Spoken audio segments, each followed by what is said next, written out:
Finally guys, after years of waiting and stressing whether we'd actually get it, we finally got our first look at Netflix's Avatar The Last Airbender. There's a number of similarities and differences in this trailer compared to the animated cartoon version, along with a number of Easter eggs that some of you might have missed on your first view. So in today's video, I'll go over all of that, so stay tuned till the end. But welcome to Creative Caution, I'm your host Aladin. I know it's been a while since you've last heard from your boy, but honestly guys, I've just been busy with life outside of YouTube and I'm really trying to get back into the habit of uploading frequently and to deliver some top-notch new videos for you all, so bear with me here. Anyways, just wanted to give that quick update for you all wondering where I've been. Now before we get into the breakdown, if you're new to the channel, hit that subscribe button if you haven't yet. It definitely helps out the channel grow and lets others like you stay tuned with the latest shows and movies. And also, don't forget to hit that notification bell so you guys can get notified right away when I drop my next video. Now lastly, I just want to announce that I will be doing another $20 gift card giveaway once we hit 20,000 subscribers. All you gotta do to participate is be a subscriber, like the video, and leave a comment discussing anything that you liked about the video, and that's it. Once we hit our goal of 20,000 subscribers, I'll pick the winner in whatever most recent video I have out, so good luck to everyone.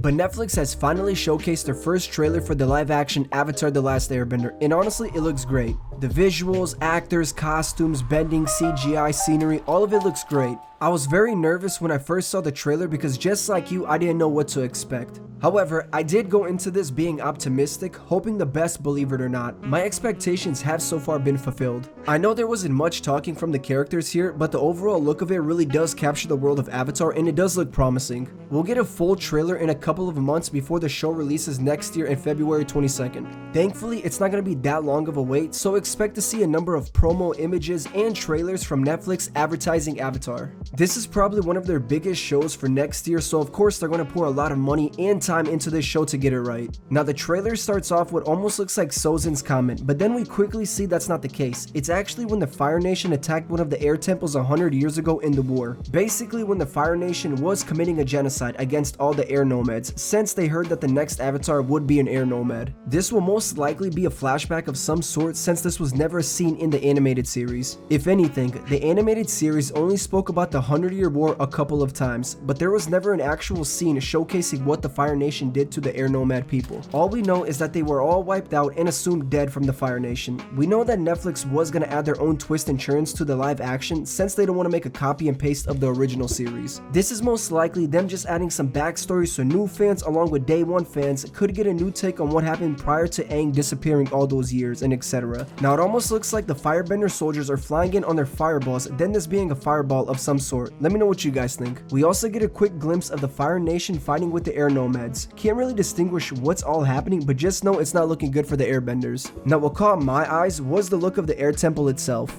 Now obviously it doesn't look anything like the animated version, but it does look like the showrunners really took in consideration of the inspiration that Brian and Michael had for these air temples, since we do know that they got their inspiration from Tibetan culture and architecture. Next shot we get is the iconic look of Aang in the iceberg. Now Aang isn't actually shown in this shot, but we do know from the animated series that Aang is in there waiting to get out soon. You can even hear the cracking sounds as the ice is breaking, and Katara and Sokka are just standing there looking at this big ice sphere. Now we all know this is 100% CGI, but the look of it looks absolutely stunning. Also, can we please give a shout out to the costumes? I really think that the costume department nailed the costumes here. They look like they belong in the world of Avatar, and the quality of them just look absolutely amazing. Now I don't think they're going to be as polished like this throughout the whole season. I think we'll get scuffs and tears on the outfits throughout the season, so I wouldn't put too much worry on that. We get our first look at Omashu and it looks really beautiful. You could tell it's CGI of course, but the feel of it really does look believable and it looks like it captures the same aesthetic look from the animated series. It's grand and marvelous, and I believe that's how it should be when arriving to Omashu. So I'm definitely happy how the look of it looks right now. We know the gang will head there and eventually Aang will reunite with Bumi. There's also a huge Earth Kingdom symbol on the front door gate of Omashu, indicating that we're in the Earth Kingdom at this time. Now there's a person at the front gate of Omashu, but it's very hard to tell who it might be, but if you look closely inside the gate, you'll see the beloved Cabbage Man. It's very hard to see him at first glance, but the Cabbage Man will definitely be making an appearance in the live action. We get our first look at Zuko here, played by Dallas Liu, and to be honest, it's kind of hard to tell exactly where he is in this shot. It can either be him in the beginning of the show when he was out looking for the Avatar with Iroh since he was exiled from the Fire Nation from his father, or this could also be him walking to greet his sister Azula, since we do know that she will be making an appearance this season. We can also see that he's carrying his sheath around his back, but there's no sword in it, which might be that he lost it in battle with Aang in the beginning of the season of episode 2, The Avatar Returns. As Zuko is walking, we get a better view at his scar that his father gave him when they had their Agni Kai. It really doesn't look bad. I think we just need more footage first to actually decide if it's good or not.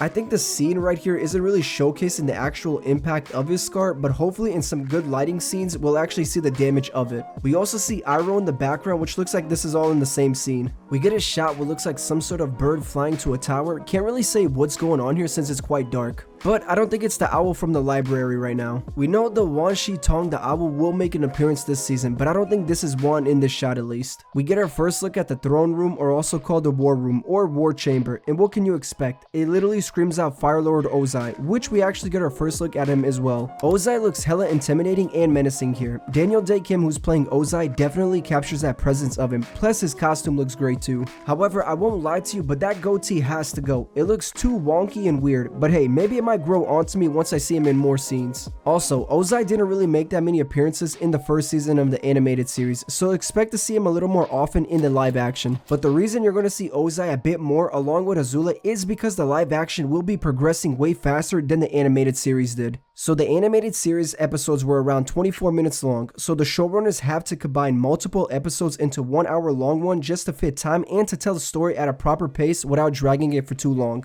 This is why you'll most likely see a number of recognizable episodes from the animated series mashed up into a 1 hour long episode. Also, this scene with Ozai here could be him telling Azula to go find her brother and Iroh and to bring them back, or it could possibly just be a flashback of some sort. We see Suki in her Kyoshi warrior outfit along with her wearing her iconic makeup. I think the makeup looks great on her, but the only thing I don't like is that black outline at the bottom where the yellow is. I feel like getting rid of that black outline there would look way better and fluid than how it looks right now. Overall, she looks amazing. And we get another shot of her with Sokka, but this time she's not wearing any makeup, nor do we see Sokka wearing any of the Kyoshi warrior outfits. In the animated series, Sokka thought that he could easily take on any of the Kyoshi warriors, but he was quickly humbled and forced to wear the traditional Kyoshi warrior outfit, which consisted of him wearing makeup and dressing up. It was after this when Suki and Sokka would form their romantic relationship. We get another scene of the Kyoshi warriors in their dojo in sync with Suki as they're practicing some sort of move with their fans. This scene is basically the same scene from the animated series, so it's really cool seeing it in a live action form. We finally get a shot of Aang gliding on his staff to Crescent Island. What I actually like about this scene is the fact that Aang's feet are hanging on the staff as well. I'm glad that they incorporated this little detail in this scene. They also did this back in the animated series, but to have it in the live action as well is also a good thing. It's basically just letting the fans know that Aang still needs to keep his balance upright if he wants to fly on his staff and not have his feet dangling underneath him. But this is the scene where Aang is heading to Crescent Island to talk to Avatar Roku about learning how to become the Avatar, along with also learning about the 100-Year War and how to take down Fire Lord Ozai before Sozin's Comet. In the next shot, we finally get to see Aang in action. He's finally doing some airbending here. It seems like they might be using dust or some sort of particles for the wind in this case. From the looks of the background, I kind of want to say this is an Omashu due to the carriage cart in the back, but I could be wrong here. We get another scene of Aang at the Scorched Forest. This is the shot where Aang sees the devastation of what the Fire Nation did to the Earth Kingdom back then. This shot is basically the same shot from the animated series, so I'm wondering if they're going to give us more background on what happened here and so on, just because this scene does impact Aang in a big way, since he feels like it's his fault for not protecting the forest when it needed him. Aang is devastated and hurt here, since he claims the destroyed forest was a symbol of his failure. He believes it was his duty as the Avatar to protect nature, but unfortunately he just didn't know how to be the Avatar at the moment. The next two scenes that we see are Fire Lord Ozai and Zuko having their Agni Kai, and this is also the scene where Zuko gets his nasty scar from his father. Zuko ends up getting that scar due to him going against one of the Fire Nation's general's plan. It was to bait skilled Earth Kingdom fighters with inexperienced Fire Nation soldiers. This would eventually lead Zuko to have a fight with his father for him speaking out without permission. This is also another shot that looks identical to the animated series. We'll most likely also see the reactions of Iroh and Azula here, just like in the cartoon. Also, the firebending looks legit here too. I really like how it's flowing with the fighting choreography, but I also want to point out that we never actually got to see Ozai attacking Zuko in the animated series. We only saw the reactions of Iroh and Azula, so this is a new change that fans will get to see for the first time while watching. Next up, we get a scene what looks like Zuko or Commander Zhao putting up a picture of Aang on the wall. But if you look closely at the wall again, you'll see Avatar our Yangchen right next to Aang, so this makes me want to believe that this might be Commander Zhao, who's done his research of the past. We also get a close-up look of the map of Avatar on the top left there. You can see the Fire Nation Islands along with the Earth Kingdom and the Water Tribes. On the far right side of the wall, we see another map of some sort, and this might be all the locations where the gang has traveled so far, and Zhao is just tracking everywhere they've gone in hopes of seeing where they might go next. The next two shots that we see are Iroh and Zuko together. For some reason, Iroh's face is red as hell here, so it might be when he tries the tea or the deadly poison. Who knows? This could also be the shot where the Earth Kingdom soldiers take Iroh for hostage and Zuko comes to the rescue.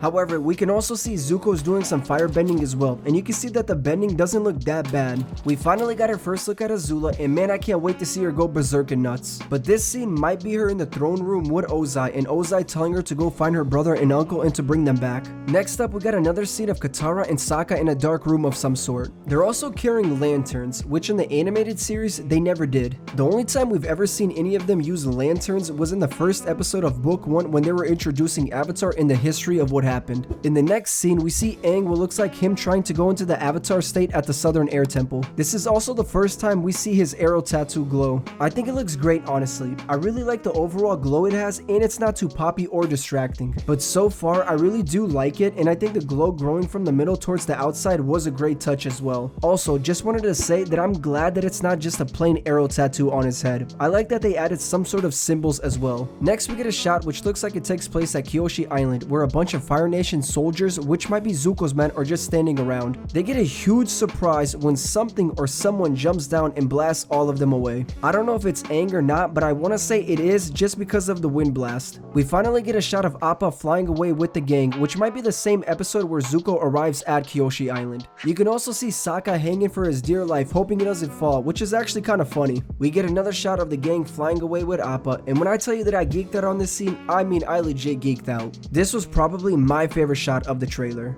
It looked just like the shot from the animated series, and seeing them all together in a live action format just made me happy, and knowing that we might have something special cooking up here. We finally also get our first look at Momo, and to be honest, he looks good. Not the best looking CGI that I've seen, but he looks good. I won't say that it's bad or anything, but it could use some touch-ups if possible. We also see Aang smiling here for once. I'm just hoping that we see more of him smiling and having fun than being too serious. Now in this final shot, we see the gang what looks like them flying to Kyoshi Island. If you look closely, you'll also see Avatar Kyoshi's statue there towering over the sky like it's nothing. But towards the ending of the trailer, we can also hear the iconic theme song of Avatar, which was so nice to hear once again. It just fitted so well in this trailer, and I'm really glad that the show is paying homage in a way by bringing certain elements and sounds from the animated series to the live action.